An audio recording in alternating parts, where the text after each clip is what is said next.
How's it going, everyone? It's Derek Lamrue, and have you ever wondered what 12,000 square feet on a volume wall looks like? Well, today we're in Dallas-Fort Worth with Taylor from Trilogy, and we're gonna tour this space, and I'm gonna show you what it looks like behind the scenes to build a wall like this one. All right, so Taylor, this space is massive. One of the first things that I noticed is we've got pretty much 360 coverage of the LED volume wall. Tell us a little bit about what you'd shoot in something like this. Yeah, so this stage is 157 feet across and 23 feet high. When you get a volume stage that big, you're talking about movies, feature films, bigger commercials. If you want a big set, this is where you're gonna roll it into. Okay, let's talk about some of the technologies. So when I'm looking up at the screens here, all of these things are, you can kind of see it, are individual panels.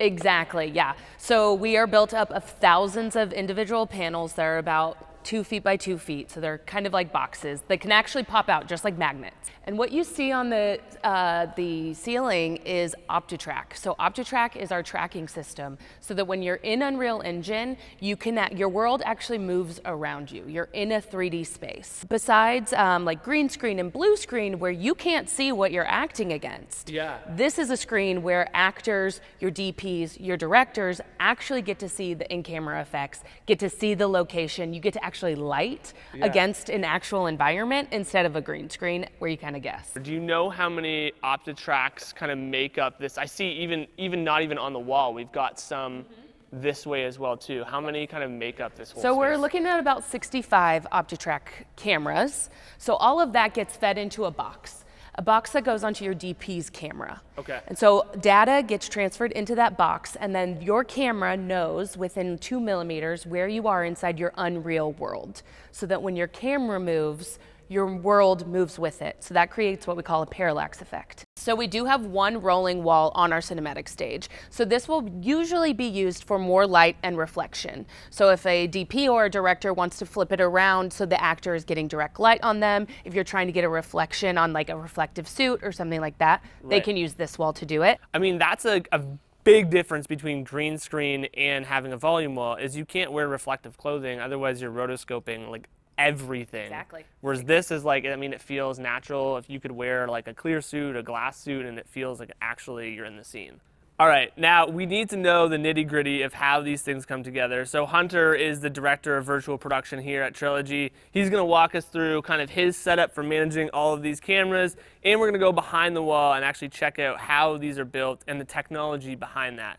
But essentially, these are just stations for Unreal operators or virtual production operators to work on our stage with. Okay. So we essentially have a director one, which would be the main person editing what's going on the screen, whether that be through a media server or Unreal Engine. Okay.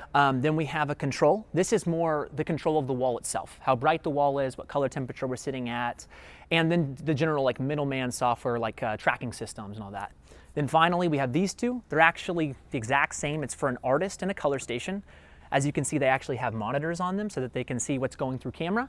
Okay. And then they have the same access to Unreal Engine and to Pixar that all the others have. Cool. So let me run through how these are all wired. So obviously this has the same feed as this, and that's connected to the camera. So how is all of this hooked up to get to the camera? Yeah, that's a great question. So camera-wise, we will feed the SDI signal from the camera into our little distribution hub right here. Okay. From there, I have a little Video Hub 2020 that we can send any SDI signal to any of these. Okay. Now, for the actual computers, it is also handled through here, but we have a fiber optic setup that runs to our server room, and we have a KVM system that basically you can lock into, and you're actually operating from our server room whenever you're using these. I have a few other hop-offs, one for this little monitor, my little Flanders, so I can see what's going on. Yeah. And then we have one for TV, just because clients always love the TV. They want to see it on a big screen. And then obviously you have the main loom that goes out to the camera. And so this just has a Genlock SDI signal, a output from the camera from the SDI. We could also do HDMI if you want to run a copper cable that far. And then we also have an Ethernet cable that's connected to our OptiTrack network. OptiTrack is our tracking system. but that actually we communicate through Ethernet on this main stage. On the other two stages we do through Wi-Fi because they have pretty good Wi-Fi strength coming from their little adapters. Now, I noticed that this isn't a standard like focus motor or anything. This is like a proprietary for this device here. So this is actually the simplest solution on how to do this. This is just a lens encoder. It can't pull. It's you can't phys control or anything like that. All it does is we have multiple modules that hook up to the teething, and you mount it to your lens, and then this can send back the focus, iris, and zoom data back to our middleman software, which is Stage Precision. We can also do directly to Unreal if that's necessary. Okay. Or if you had a really nice setup, like if you had like a Cook lens that can give that data automatically, we could give that straight into the same network. So you need that data though to be able to track where the camera is on the screen. It's not 100% necessary if you don't care about tracking the zoom, iris, or focus, but generally, yes. Most of our clients at least use the focus capabilities. So now we're behind one of the walls. I'm gonna take you through it just a little bit, but essentially, most of our walls are the same. We're rocking 3 types of panels. They're the Absym PR 1.9, 2.5, and 5.2. That's just referring to their pixel pitch. We can do 12-bit color. We can do a multitude of different color spaces. And so just taking you through some of the components. So as you can see, we have each individual panel. Each panel has 4 different modules. Those can be like popped out and replaced if we have something looking bad from a pixel or whatever. Then we have our power and data cables. So this is basically daisy chained up. So where the data is coming from is actually these guys right here are XDs. So if you've ever worked with Bromptons and you've done a setup like this, essentially these are what are getting the fiber optic signal from our server room, and then it is communicating what image is actually supposed to go up to our wall. It's kind of the middleman between the processor and the panels, right? This is just really simple Wi-Fi setup, just in case somebody needs some peripheral that needs to be part of our Unreal network and needs to interface with Unreal Engine or any of the computers. These are basically just switches to distribute data. Finally, this is for the Dante audio. We do have capabilities to send audio, receive audio, everything like that through data. And then finally, this is a distro.